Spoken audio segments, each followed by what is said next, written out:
Gusto mo ng peace of mind or peace of Jesus? Ako si Risa Singson Kaupeng. Magkapet, pandasal muna tayo.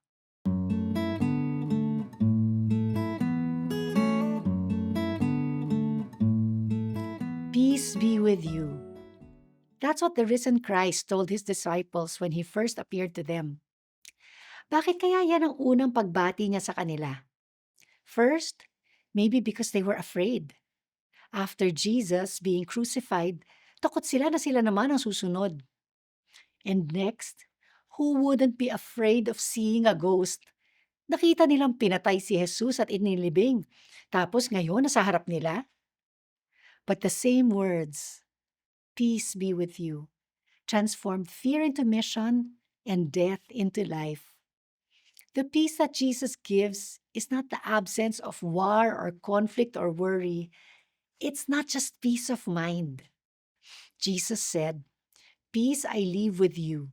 My peace I give to you, not as the world gives, do I give it to you. Do not let your hearts be troubled or afraid. The peace Jesus gives remains with us even when our circumstances remain turbulent. Gaya nga ng sabi ng isang kaibigan ko, nung wala pa siya kay Jesus, pareho lang ang mga problemang dinadaanan niya nung na kay Jesus na siya.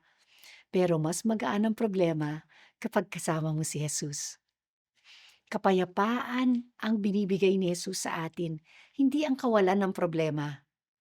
Jesus gives us His peace in the midst of turmoil so that we can rest in knowing that even when things go out of control, He's in charge, making sure that things work out for the good of those who love Him.